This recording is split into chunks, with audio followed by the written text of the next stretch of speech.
سلام و درود فراوان خدمت شما دوستان همراهان گرامی. هر جا که هستین امیدوارم حالتون خوب، خوش، خرم باشه. با سومین ویدیو کانال کلینیک ای آی در خدمت شما دوستان هستم.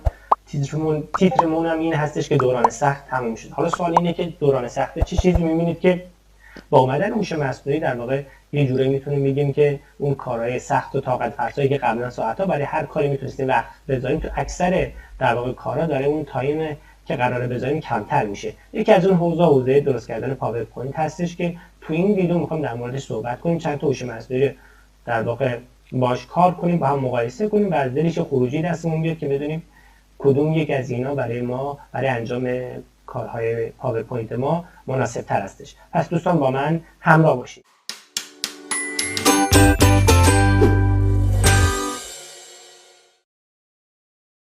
اولین ویدیو در واقع اولین سایتی که وارد میشیم gemini.google.com هست دوستان. وارد میشیم. خب من وارد این سایت شدم و اولین چت رو باز کردم. از این قسمت گپ جدید رو زدم و از بین اینجا قسمت ابزار حالت کنواز رو فعال کردم. کنواز قبلا فقط برای نوشتن کد و در واقع ویرایش متن بود، ولی جدیداً تو بروزرسانی جدید قابلیت ساخت پاورپوینت هم براش فراهمه. خب اولین سوال من این بود که میتونی پاورپوینت درست کنی؟ گفته متن بده. متن بهش دادم با یه پرامپت ساده که اینو برای من تبدیل به پاورپوینت کن و همراه با تصویر میاد که در کوتاه‌ترین زمان ممکن همچین پاورپوینتی از یه متن یک صفحه‌ای که 12 تا اسلاید هستش رو برای من درست کرد که تعداد اسلایدها خیلی خوبه و به لحاظ تیتر هم خیلی مناسبه. حالا در ادامه اومدم با جمنای 2.5 پرو این کارو کردم دوستان. شما هم انجام میدید ببینید برای شما خروجی به چه شکله. اون اولی جمنای 2.5 فلش بود، این یکی جمنای 2.5 پرو به لحاظ تیتر و فونت مناسب تره. حالا هرچی میرم جلو میبینم که تصویر داخل این پاورپوینت قرار نداره. اسلاید تقریبا با هم یکیه، حالا اختلاف جزئی دارن که محل بحث ما اصلا اون نیست. چیزی که اینجا برای من مهمه این تصویر نداشته. حالا در ادامه گفت چند تا تصویر از داخل اینترنت دانلود کردم و گفتم اینو داخل اسلاید قرار بده که متاسفانه نشد. این اتفاق نشد، به شکل متفاوتی درخواست من انجام داد. حالا در ادامه اومدم در حالت جمنای 2.5 فلش PDF بهش دادم. گفتم اینو برای من در واقع تبدیل به یک ارائه حرفه‌ای و تاکیدم کردم حتما تصویرم باشه. چیزی که من متوجه شدم داخل در واقع پرامپتتون باید حتما تاکید کنید که تصویر متناسب به شکل حرفه‌ای در واقع داخل این ارائه برای من برای هر اسلاید قرار بده. حالا اینم خروجیش هستش که فکر می‌کنم خیلی نسبت به یکی دو اسلاید قبلی بهتر و تکمیل‌تر شده. تیتر مناسب با رنگ‌بندی متفاوت، تصاویر کاملا متناسب با محیط اسلاید و می‌بینید که آدرس‌هایی هم که داخل هر اسلاید آورده با رنگ متفاوت نوشته که در واقع مخاطب به خوبی متوجه اون بشه. اینجا یه هشدار امنیتی داره، توی یک در واقع کانتکست متفاوتی ارائه داده. 14 تا اسلاید برای من ساخته و چیزی که برای مهمه اینه که قشنگ محیط در واقع PDF رو برای ما مطالعه کرده. چون PDF خودم بود قبلا میدونستم، خودم آماده کردم، میدونستم در مورد چی هستش. الان دقیقاً همه این اسلاید میبینم که دقیق مو به مو رو همه نکات رفته در واقع پردازش کرده و در قالب اسلاید آورده. حالا اینجا گزینه شیر رو بزنید حالت لینک بهتون میده. اینجا گزینه دانلود رو بزنید بعد از هولوش 1-2 دقیقه اینجا در واقع به شما امکان دانلود حالت PDF رو میده که اینجا من روش کلیک میکنم. ببینید فونتش هم فونت خیلی خوبی استفاده کرده و اینجا صادر کردن به اسلاید نگار اگر بزنید دوباره اینجا 1-2 دقیقه شما رو اذیت میکنه. اینجا حالت در واقع اسلاید گوگل میشه. اینجا میتونید تغییرات رو در واقع تغییر دلخواه رو ایجاد بکنید. حتی اگر نخواستید میایید از قسمت فایل قسمت بادگیر میذارید، اینجا مایکروسافت پاورپوینت رو میذارید، برای شما امکان دانلود فراهم میشه. چیزی که من انجام دادم و اینم از حالت مایکروسافت پاورپوینت که دیگه از این بهتر فکر نکنم چیزی وجود داشته باشه. شما میتونید متناتون رو راستچین چپچین خلاصه تغییرات دلخواهتون رو ایجاد بکنید. خب به نظر من راضی کننده بود. تعداد اسلایدها خیلی خوب بود برای جمنای و اینکه در کوتاه‌ترین زمان ممکن انجام میداد. متن و مهمتر از همه PDF رو قبول می‌کرد. حالا در ادامه رفتم سراغ چت جی پی تی. اینجا مزالت در واقع دوستان کنوازش و میام آپلود فایل انجام میدم همون پی دی اف دوباره بهش میدم و با یه پرامپت ساده من میام در واقع همین پرامپتی که اینجا به جمینای دادم میام اینجا چیکار میکنم دوستان؟ میام اینجا کپی میکنم و به چت جی پی تی میدم اینجا. خب فایل من آپلود شد، الان بهش میگم که تبدیل به یک ارائه حرفه‌ای کن. خب بعد از گذشت هولوش یه دقیقه این متن رو برای من طبق چارچوب اسلاید من آماده کرد که با توجه به محتوای پی دی اف کاملا متناسب هستش. در ادامه حالت ایجنتیک داره دیگه، میگه در ادامه میخوای که پاورپوینت رو با این در واقع پسوند پاورپوینت همراه با اون طراحی تصویری آماده کنم. میگم بله.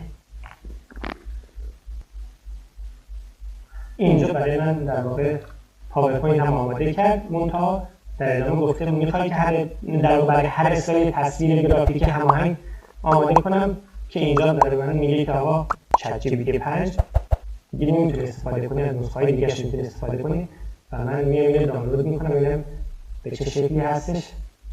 میبینید که دوستان فقط یه متن ساده توی اسلایدهای ساده که هیچ رنگ‌بندی، هیچ در واقع حالت حرفه‌ای نداره.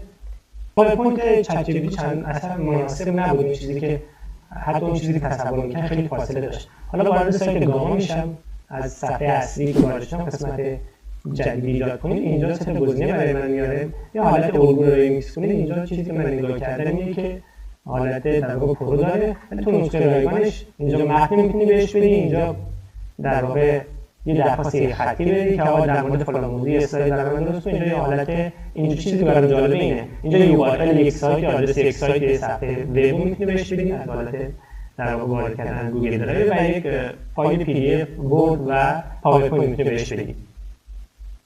خب من میام دوباره همون پی دی اف رو بهش میدم.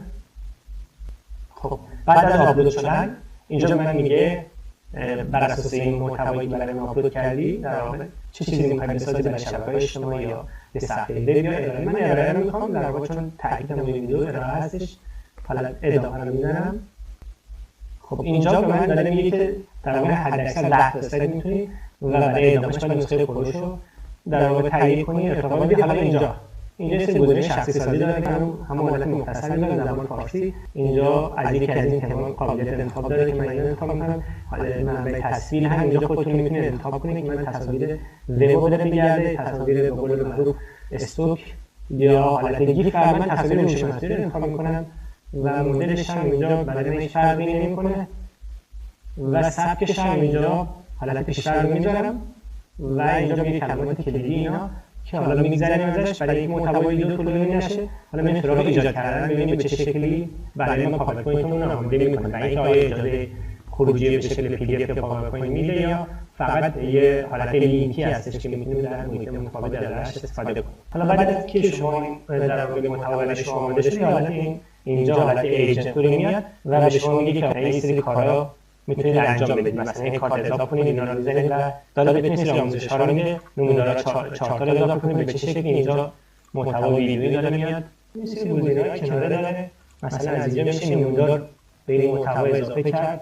مثلا این نمودار میله بزنید چه شکلی اینجا برای ما اضافه می‌کنه به این محتوای اسلاید. خب اینجا که بعد از اینکه پاورپوینت رو آماده شد به صفحه اصلی میره، اینجا قسمت توسط شما ایجاد شده میاد، به ترتیب ساخت محیط پاورپوینت که آماده کردیم براتون میاره. این سه نقطه پایانی می‌ذارید، اشتراک گذاری رو انتخاب می‌کنید، صادرات رو حالا اینجا گزینه رو می‌زنید. پی دی اف داره، پاورپوینت هم شما اجازه رو میده. حالا دانلود میشه. در واقع 32 مگ هستش، حجمش نسبت به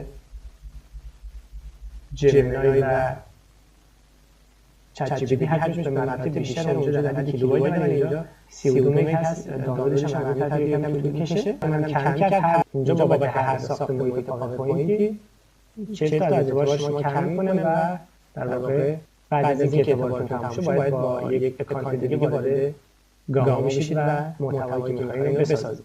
دوستان گاما قابلیت متنوع و متعددی داره. من نمی‌خوام تو این ویدیو بهش بپردازم، فقط قابلیت ساخت پاورپوینتش رو تو این ویدیو بهش پرداختم. حالا در ادامه فرصت بشه و اگر مایل بود میتونم نکات کلیدی مهمی داخل این سایت هست میتونم ما برای کارهای روزانه‌مون کمک کنه میتونم خدمت شما دوستان معرفی بکنم. خب دانلود شد، کلیک میکنم و وارد محیط پاورپوینت بشم. خب ببینیم چند تا اسلاید من داده. 10 تا اسلاید داده، همونطور که در واقع موقع ساختش هم اختار داد. حالا این موقع فونتش به هم ریخته، احتیاج هستش که بعد از این ساختیم ویدئوش روش انجام بدید. خب دوستان چند تا هوش مصنوعی به لحاظ ساخته پاورپوینت با هم مقایسه کردیم که به نظر من خروجی در واقع خروجی جمینای نسبت به بقیه یه سر گردن بهتر بود، هم به لحاظ ساخت اسلاید، هم به لحاظ تصاویری، هم به لحاظ اون در واقع تیتر بندی و عناوین فرعی که داره. خب دوستان اگر این ویدیو برای شما مفید بود خوشحال میشم که من حمایت کنیم و معرفی شما دلگرم میشم که محتوای بهتر و با کیفیت در ادامه تولید کنم. خدا نگهدار.